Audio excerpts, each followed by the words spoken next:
Welcome to టీ10 నేను రేవతి. అదాని విదేశీ పెట్టుబడి సంస్థలతో అంటకాగుతున్నారనే తీవ్ర ఆరోపణలతో సతమవుతున్న సెబీ చైర్పర్సన్ మాధవి పూరిబచ్ కు తాజాగా సొంత ఉద్యోగుల నుంచే తీవ్ర వ్యతిరేకత వస్తుంది. మాధవి రాజీనామాను డిమాండ్ చేస్తూ 200 మందికి పైగా ఉద్యోగులు నిరసనకు దిగారు. సెబీలో విధి నిర్వహణ పరిస్థితులపై ఆమె పట్ల ఉద్యోగులు ఆర్థిక శాఖకు చేసిన ఫిర్యాదుపై సెబీ ఖండిస్తూ ప్రకటన చేసిన మరుసటి రోజే ఉద్యోగుల నుంచి మరింత ధిక్కర స్వరం రావడం విశేషం. గురువారం ముంబైలోని సెబీ ప్రధాన కార్యాలయం ముందు దాదాపు 2 గంటల పాటు నిరసన కొనసాగింది. నిరసన తర్వాత ఉద్యోగులు తిరిగి విధుల్లోకి వెళ్లారు. మాధవి నాయకత్వంలో పని సంస్కృతి పూర్తిగా దెబ్బతిందని అధికారులు ఆందోళన వ్యక్తం చేస్తూ ఇటీవల ఆర్థిక మంత్రిత్వ శాఖకు లేఖ రాశారు. సమావేశాల్లో అరవడం, తిట్టడం, బహిరంగంగా అవమానించడం ఆనవాయితీగా మారిపోయిందని ఆవేదన వ్యక్తం చేశారు. గ్రూప్ సభ్యులపై అసభ్య పదజాలం ఉపయోగిస్తున్నారని ఫిర్యాదు చేశారు.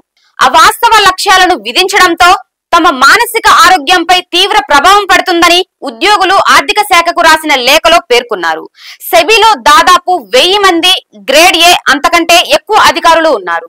వారిలో సగం మంది అంటే దాదాపు 500 మంది ఆగస్టు 5న ఆర్థిక మంత్రిత్వ శాఖకు పంపిన లేఖపై సంతకం చేశారు. కాగా తమ ఫిర్యాదుపై ఉన్నత స్థాయి అధికారులు చేస్తున్న వక్రీకరణకు వ్యతిరేకంగా తమ ఐక్యతను ప్రదర్శించడమే లక్ష్యంగా ఈ నిరసన చేపట్టిన ఉద్యోగులు స్పష్టం చేశారు.